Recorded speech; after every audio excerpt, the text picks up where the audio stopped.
Hello, my name is Ray Hughes, and I'm an interviewer for the Veterans History Project out of Washington, D.C., and administered by the Cincinnati Hamilton County Public Library in Cincinnati, Ohio.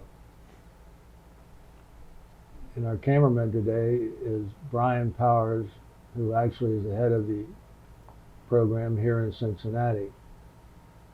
Today's date is the 20th of July, 2016. And today we have the privilege and honor of interviewing Gerald Eppert, a Korean War era veteran of the United States Air Force. Mr. Eppert, what should I call you? Jerry would be fine. Jerry? Yes. Yeah. If you would, Jerry, tell us when you were born and the date and where. I was born July 21st, 1934, here in Cincinnati, Ohio, at Good Samaritan Hospital. And where were you living when you were born? What street? We were living on Greenwood Terrace over in Linwood, a suburb of Cincinnati, near Lunkin Airport. Ah, yes. Yeah. And what did your parents do for a living? My father was a bus driver for the Cincinnati Transit Company, and my mother was a housewife. Housewife? Yeah. And did you have any brothers and sisters? I had two sisters, one older and one younger. No brothers. What were their names? Janet Eppert and Judy Eppert. And did you folks belong to any particular church at the time? The Calvary Presbyterian Church. They're on Eastern Avenue. That's where we went. That was it. I see. And what schools did you go to? I went to Linwood Public School up until the 6th grade, and then we moved to Madisonville for a year, and I ended up going to Madisonville School for the 7th and 8th grade, and then went to the High School of Graphic Arts and Printing for 4 years. Where was that located, and what was the name of that? The High School of Graphic Arts and Printing was on McMillan Street, and then they moved to the new school. They were Central Parkway in 74. I suppose that's where it is now. It's the Is that the Ohio Mechanics well, it was College of Applied Sciences? no. What is it? CTC, Cincinnati Technical Oh yes, Central Parkway. College. Yes. Yeah, Yes, that's the old Central High School. yeah. Yeah. Yeah. Well, they built the school there to put the 4 commercial schools in: Graphic Arts, Central, and then 2 other ones. Uh-huh. And you graduated from there? Yes, in 1953. 1953. Yeah. Now it shows you were born. Tomorrow would be your birthday, as a matter of fact. But you're born in 1934. I was just going to ask you, curious, do you remember the attack on Pearl Harbor? No, I'm afraid I don't. I don't remember the flood neither. Well, you know. I do know we moved from Linwood to Madisonville until the water went down. That's all I know of the flood. That was the 37 flood. Yeah, the 1937 flood. Yeah. And I don't remember the attack on Pearl Harbor. Do you recall when the Chinese invaded, the North Koreans rather, invaded South Korea? And that was June, I think, of 1950, June the 25th, if I remember correctly. Yeah, I was still in high school, and I was hoping it wouldn't get drafted, although I wasn't of age yet, so I didn't really have to worry about that for a while. I see. And what year did you graduate from high school? I think In June of '53. June of '53. Yeah. So I think the truce was called in June of '53 also. Yeah. So, did you enlist in the Air Force or were you drafted? I enlisted. I see. You had to sign on for 4 years active and 4 years inactive reserves. And I served my 4 years, and I joined the regular the ready reserves, and served for another 9 years in that. Oh. Before I decided that I'd had enough military life. Did you have to attend meetings though? Yes, once a month plus 2 weeks in the summer. I see. Up at Clinton County Air Force Base outside of Wilmington, Uh-huh. which was pretty nice because they had the C-119 aircraft up there, so we got to fly in that occasionally. The cargo plane. Yeah. So you joined in June of 1953, just as the Korean War was supposedly coming to an end. An armistice was signed. Where did you go to basic training? I went to basic in Geneva, New York for 9 weeks. And then I was sent to Fort Sam Houston outside of San Antonio, Texas, to become a medic, which was surprising. And then I was sent to England for 3 years. What type of training did you go through to become a medic? Quite a bit. It was really interesting with the Army people. It pretty interesting, and I think the hardest part was taking the test. Every other week we had a test, and that was I think the hardest part of it. What were your duties going to be? Were you going to tend to wounds or stitching or giving shots or? It kind of found out more when you got to your permanent base what you were going to be doing. When I finally got to the base in England, I worked in the dispensary for a couple of months, and then I was sent to what was then Ward 17, which was the obstetrics ward, and I learned how to assist in delivering babies for Right. 2 years. For 2 years. Yeah. What was the name of that base? At 7505th USAF Hospital is outside of Swindon, England. It was about halfway between London and Southampton, near Stonehenge. Stonehenge really? was really close I see. to us. And the name of that town again was Swindon? Swindon. I Yeah. see. It's still there. It is, yeah. Yes. And you were in the obstetrics Obstetrics ward. ward? I see. And you, We assisted in deliveries. and how often did that happen? Whenever our pregnant woman came in and was about ready to deliver, I see. we would set up the delivery room and help get the lady ready, help the doctor put on his gown and his gloves. And then when the baby was born, we would take the baby and take its footprints, put on a name tag on its wrist, give it a couple of shots, and take it to the nursery. And then that was it.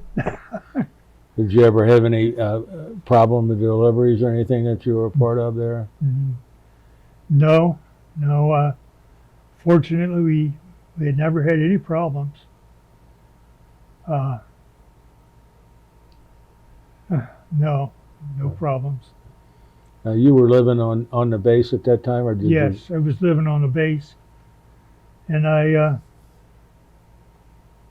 we had nurses there that they took care of the babies and took care of the pregnant women and the ladies that had delivered.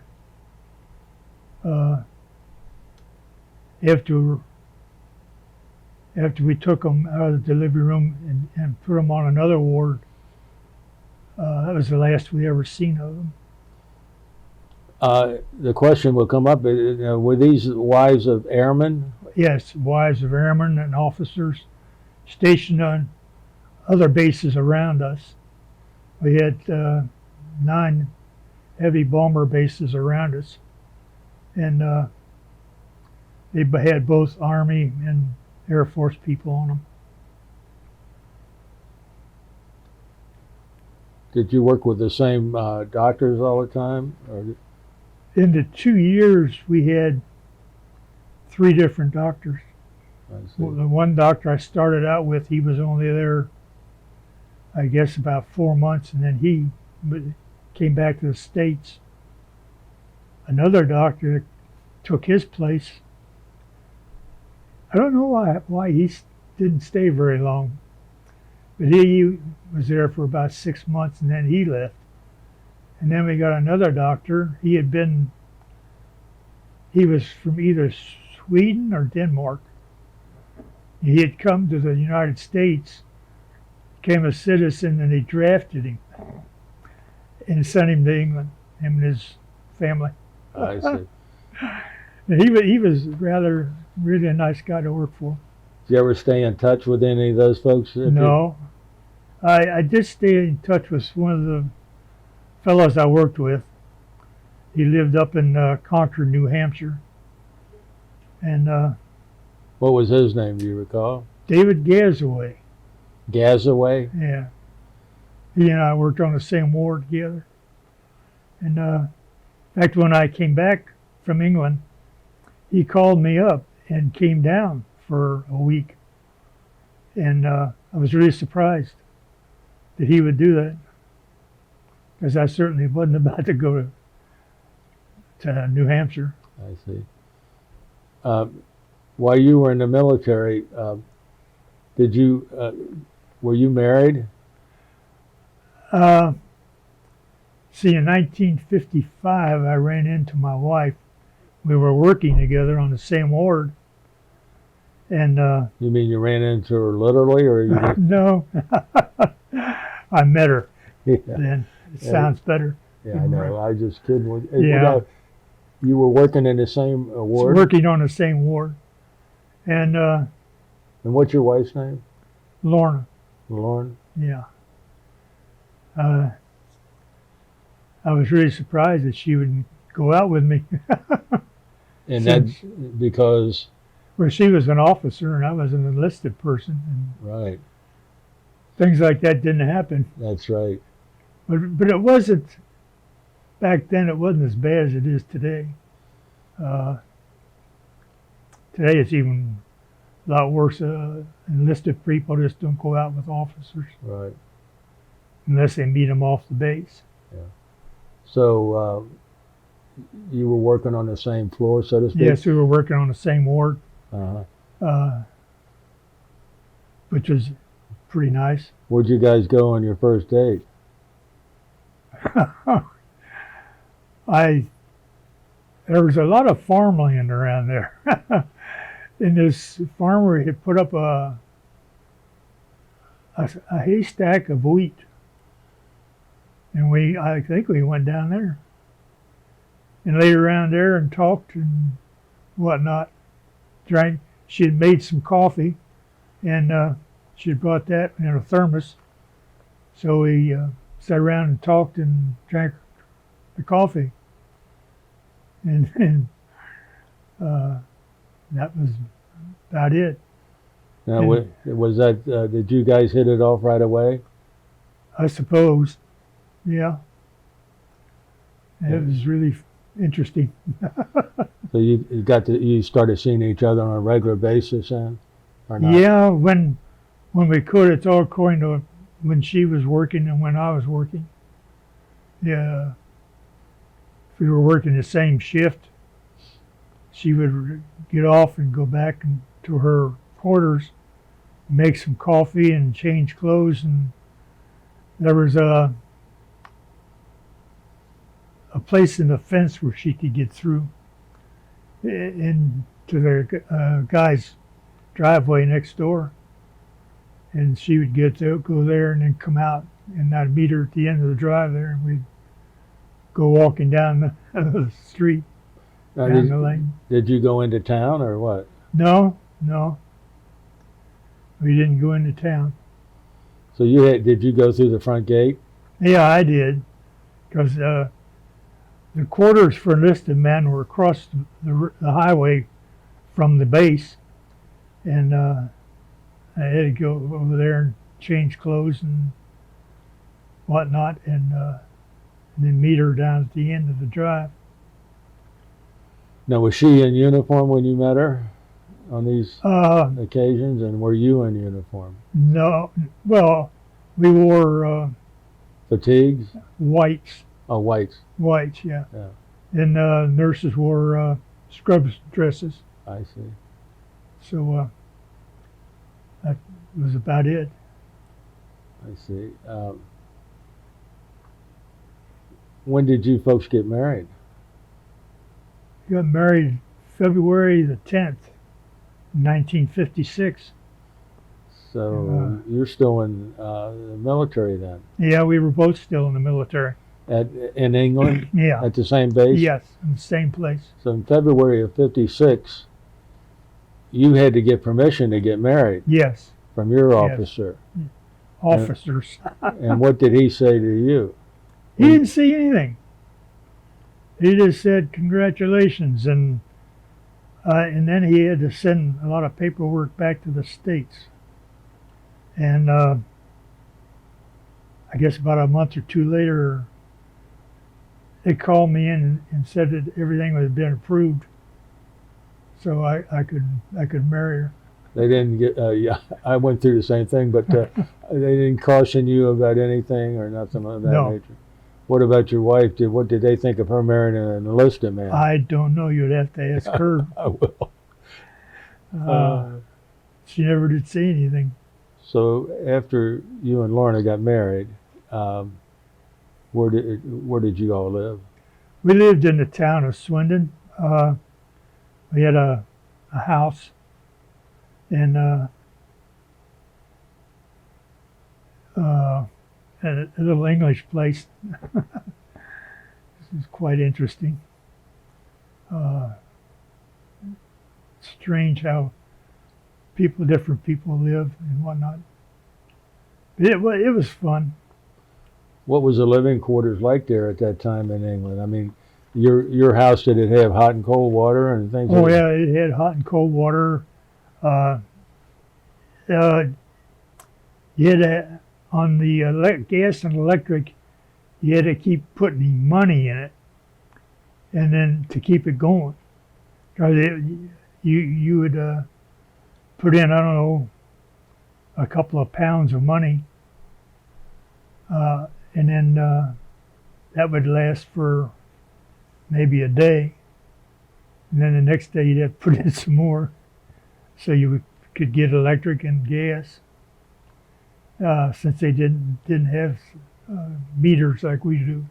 I see. And then they'd come around once a month and empty the coin collector, and then figure out how much we'd used, and if we didn't use as much as the coins were in there, they would give us a rebate.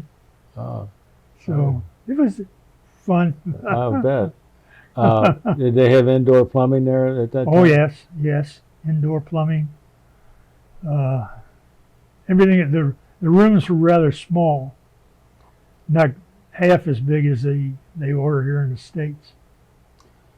What about food after you got married? It was certainly different than what you were eating in the chow lines. Yeah. The English people were still rationed somewhat.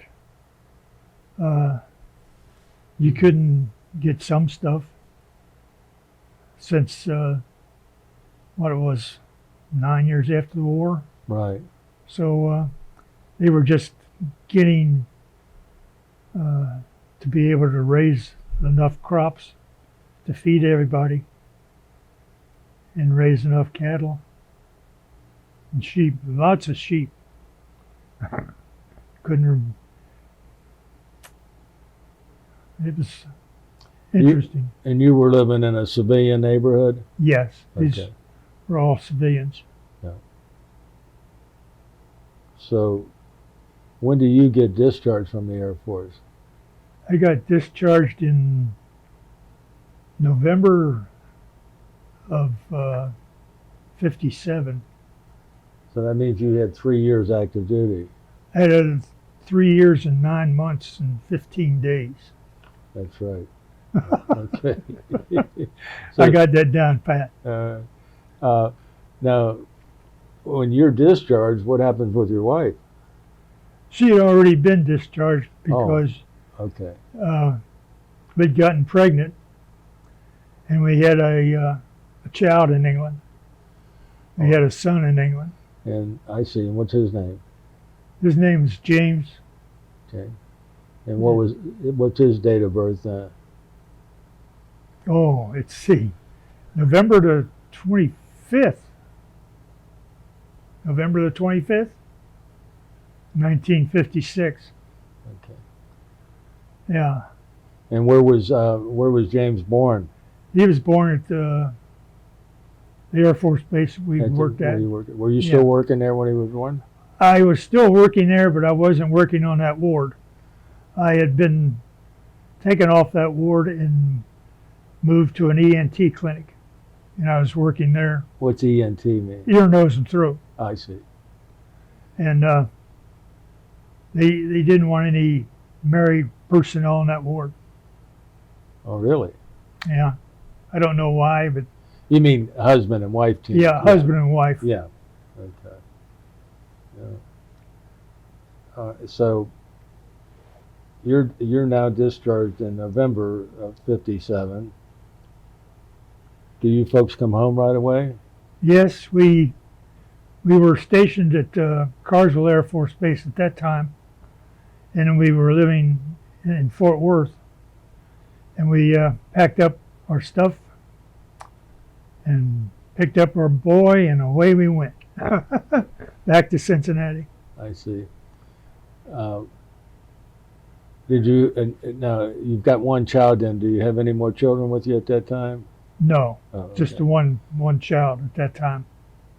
So I missed something there somewhere because you had to leave England and then get shipped to Carswell. Carswell. When did you leave England to get shipped I there? left England in July the 21st, 1957. It was my 3-year date was up, so I was shipped back to the States. I was given a 30-day leave.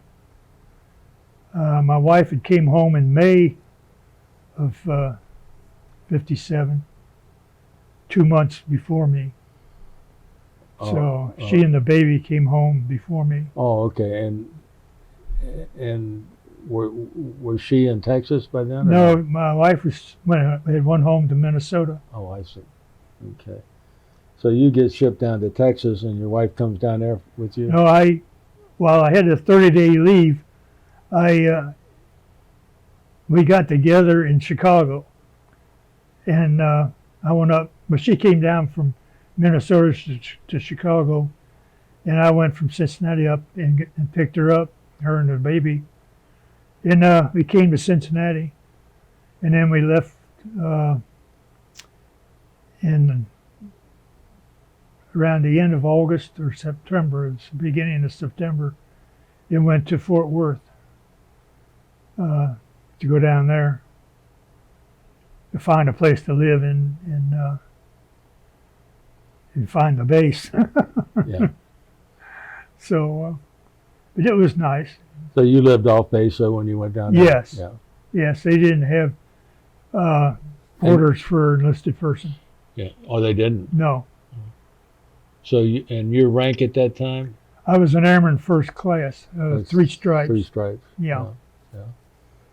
I see. So, um, so then you stay there at Carswell until you are discharged, Yeah. and you're living in town, I suppose. It was outside of town. Yeah. Yeah, it was outside of town, and rather than going into town, and then it was closer to the expressway to get to the base. So I thought that would be better, and she did too. Mhm. So Now, was your wife working at that time or staying no, home? she was staying home. I see. Okay. So, when you're discharged there at Fort Worth, you folks come right back to Cincinnati? Yes, or- we came right back to Cincinnati. I see. Yeah. And what happens then? Where do you move to, and Uh, what were your jobs? well, we moved to Mount Auburn for a couple of months, and in the meantime, we were looking for a house to buy, and I was looking for a job. I finally found a job, and ended up moving out Groesbeck, and I went to work for Burroughs Corporation. Pitney Yeah. Burroughs? Was that Pitney Burroughs? Or No, is just that Burroughs. just Burroughs. Yeah. And then I worked there for 24 years. Although when I was in the reserves, I got called up for active duty for the Cuban crisis. So I was only gone for a month, but that was interesting. Where did they put you at during the Cuban crisis? Well, I was still going to Clinton County Air Force Base. So our aircraft was hauling equipment from around the Midwest to Florida as they were getting ready for an invasion. Right. But that's about all I did. I didn't do, just took care of the people on the base, and that was it. And that was, what was that, October of '62? Or Yeah, I think it was. I see. And Burroughs, that's Burroughs, isn't it? Yes. Now, what did Burroughs Company do? What they They made business machines, Ah, yes.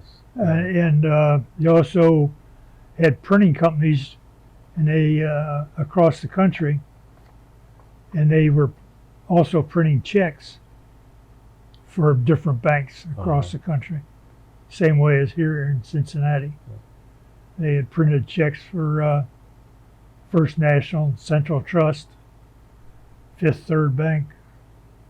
And what was your job with Burroughs? I was a pressman. I ran a printing press, printing checks, and also some forms for Burroughs machines.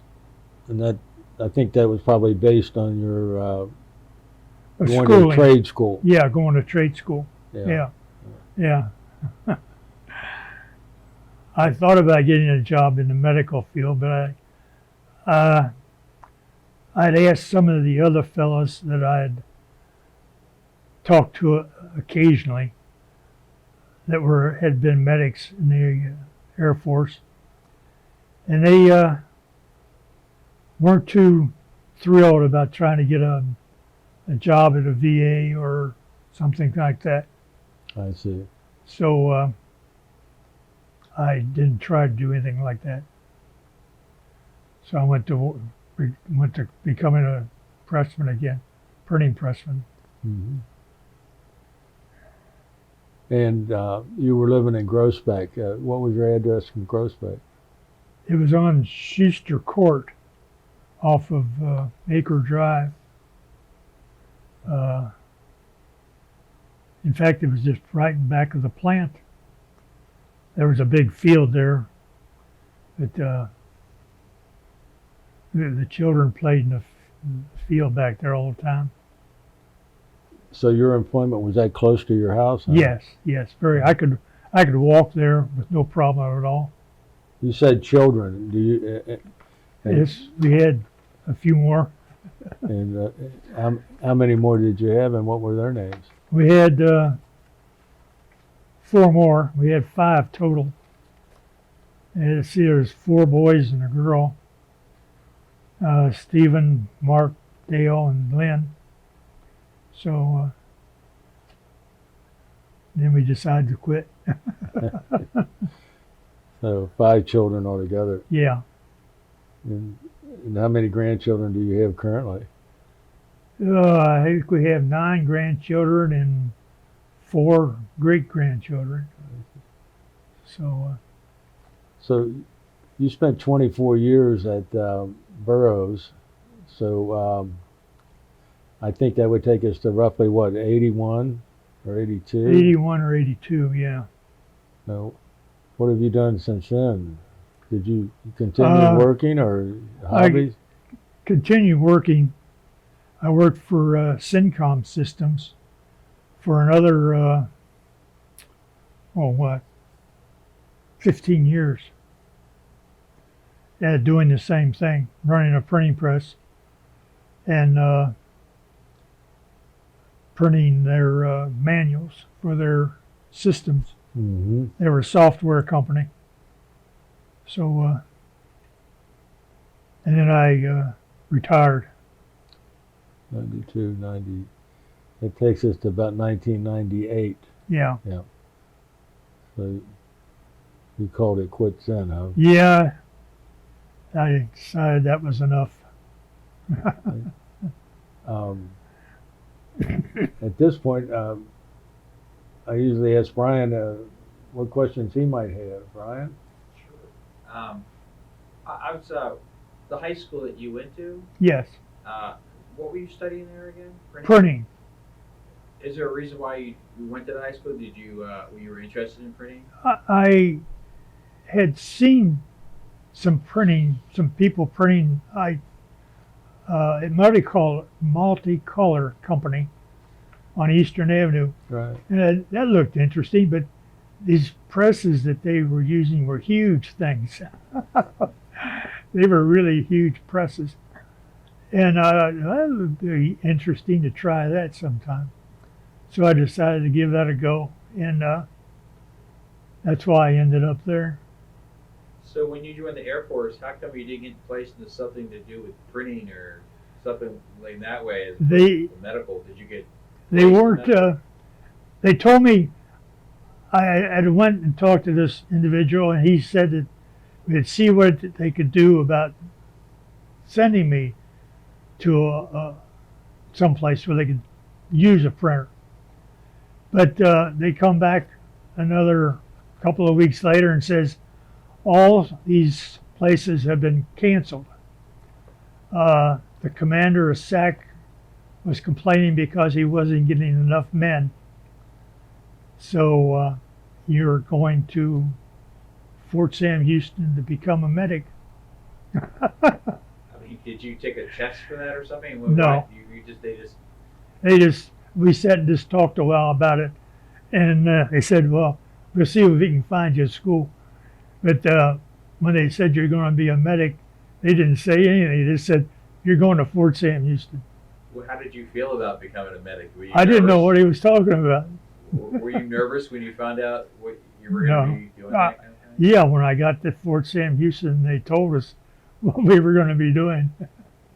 What were some of the stuff you were learning in training as a medic? Well, how to give shots, how to remove stitches. That's about the most things. Do you have an amusing story on somebody who didn't no. like the way you were giving them a shot? And when I first got to England, I was working in the dispensary, and in the mornings we gave a lot of shots, penicillin, and streptomycin, and I tried to give this fellow a shot, and I couldn't get that to go in his skin at all. I finally had to go get someone else to do it for me. I couldn't get that needle to go through that guy's skin at all. And I decided, well, I don't think I want to do this for long. There's a wonder he didn't get upset, the fellow I was trying to give a shot to. But he was pretty nice about it. How long did you train before you went over to England? 9 weeks we were down there. And well, I was curious about you were in Swindon. So that was that an American base? No, this was in England. Right. But what was the? It was a British base you were working on? No, Or? it was an American base. It was just a hospital with supporting units to the hospital.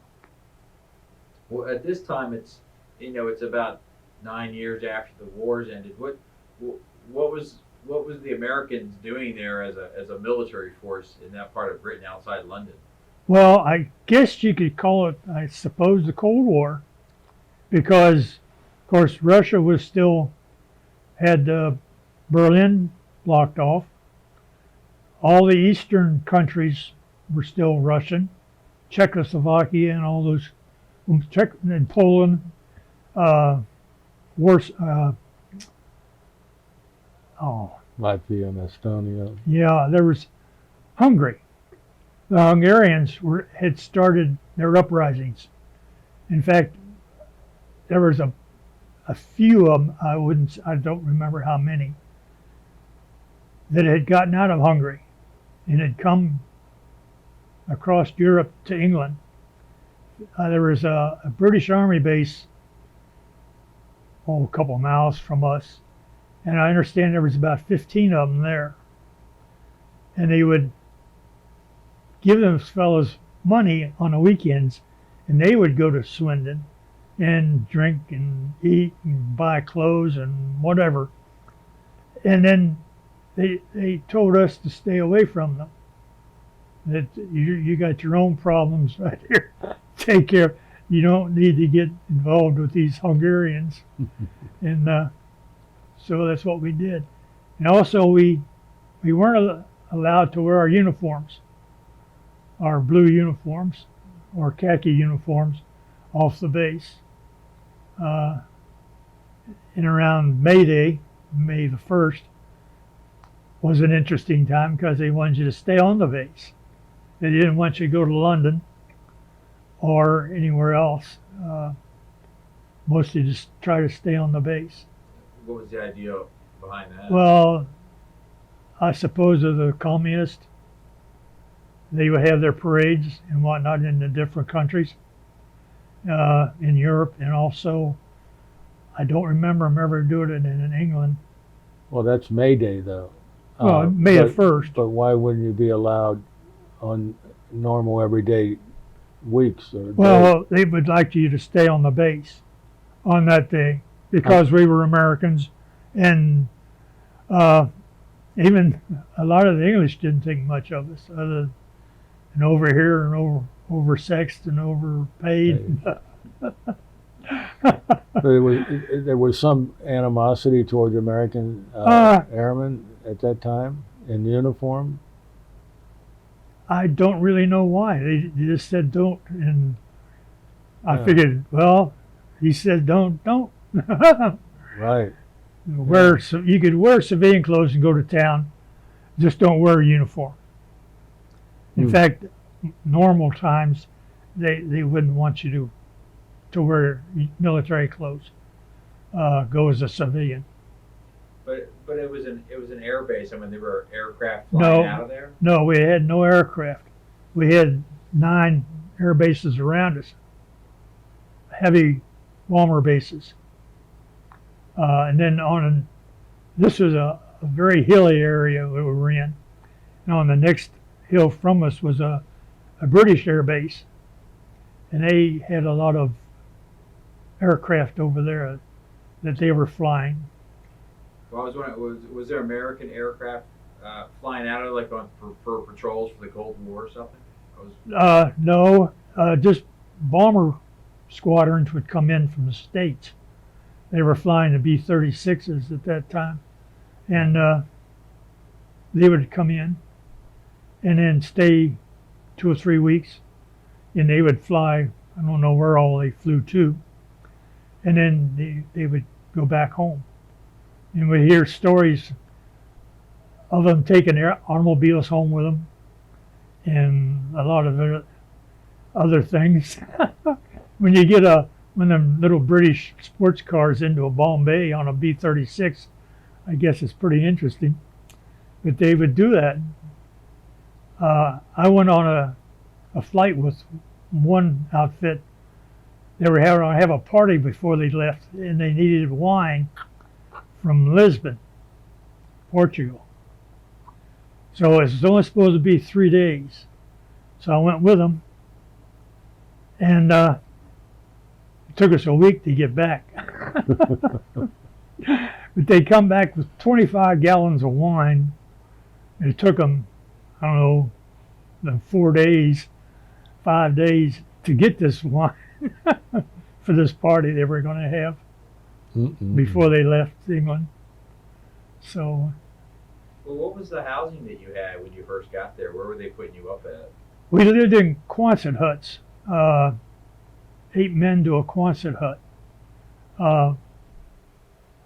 I was talking to some of these fellas that had been there 2 or 3 years already, and they were saying that when they came, there were civilians living in them, and they had to run the civilians out, put the troops in.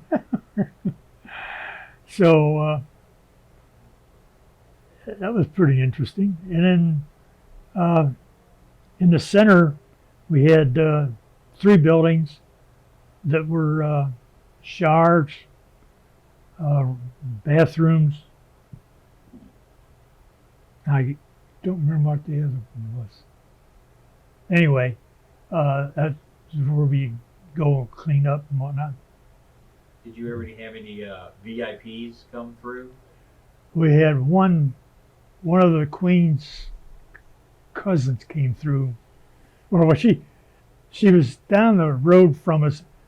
There was an RAF hospital, and she had been down there. So on her way back to the train station, she came by our place, and she stopped.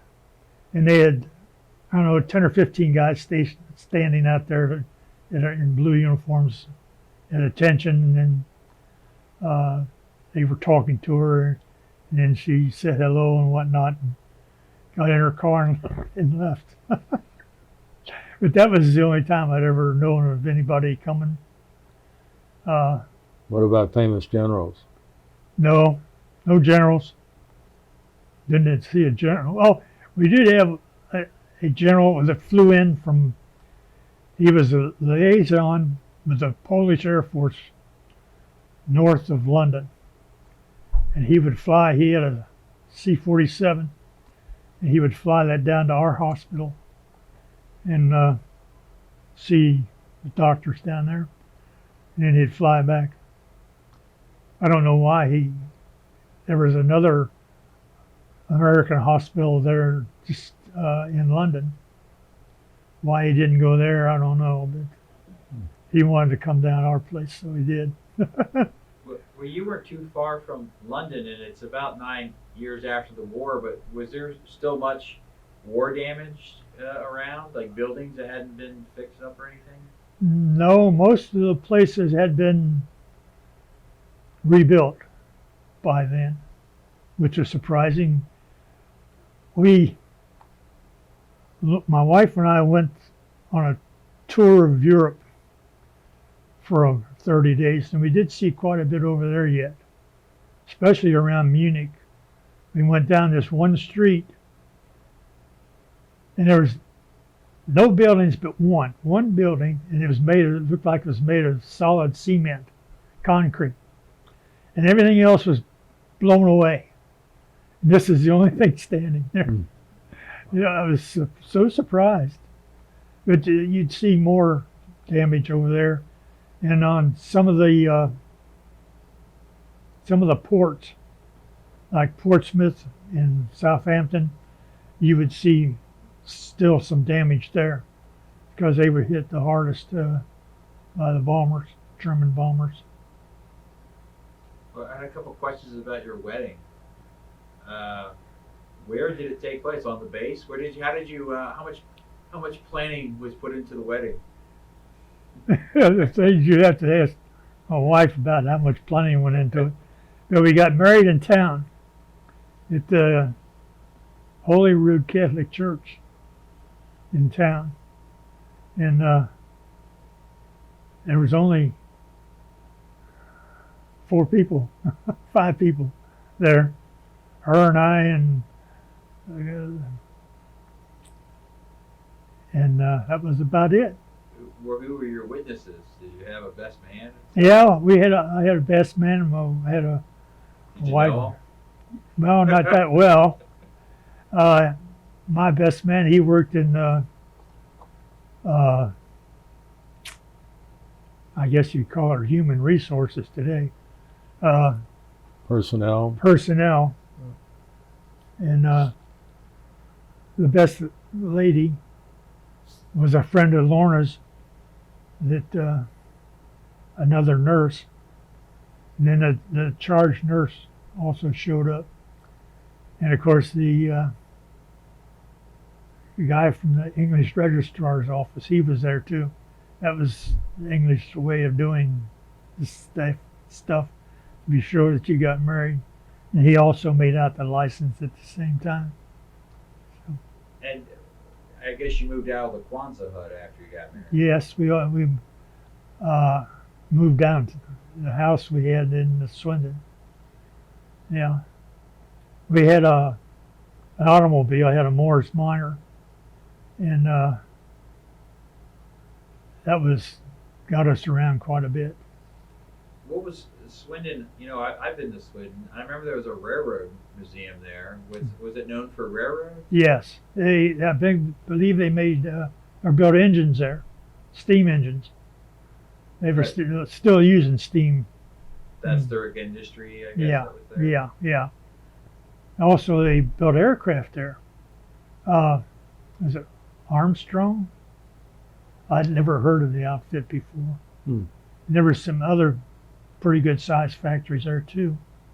And you asked them if they had ever been bombed or anything, and they said they were strafed one day by a German fighter, and that was it. They had never been bombed. Germans probably didn't know where it was, I guess. Well, it wasn't hard to find it when you fly over it. And it was more fun going over to Stonehenge or some of the other places around there. Yeah, I bet. Salisbury Plains was there, but the British Army kind of took that over, and they were using it quite a bit, running their tanks and whatnot through there. All right. Well, I just have another curious thing about your wedding. Did you meet your in-laws, or your wife meet her in-laws before you guys got married? No. When did you guys meet the relatives? How long was it after you guys got married you actually met any other family members? Was it years, I guess? No, in years. I suppose we had our household stuff shipped back from England to the United States. It was shipped to this little town in Iowa near where my wife lived. And then it was taken out to her sister's farm. And we went up in February one year to get to get the stuff and bring it back to Cincinnati. And that's when I met my in-laws and my mother and father-in-law and the 2 sister-in-laws. And my wife had met my mother and father and sisters before we went to Texas. She had came down to Chicago, and I went and got her and brought her down to Cincinnati. And we still had, I guess, about 2 weeks before we left for Texas. When I left England, they ask you to put in for bases in the States. I put in for all the bases on the West Coast. Everyone I could figure out was still there. I wanted to be on the other side of the country. Well, you got halfway there. Yeah, I Texas. got halfway there. Got to Texas. That's all my questions. I appreciate it. All right, thank you. Well, Jerry, I want to take this time to thank you so much for this Thank you. interview and thank you for your service to our Thank country. you. And a pleasure to meet you and talk with you. All right, Thank you. thanks a lot.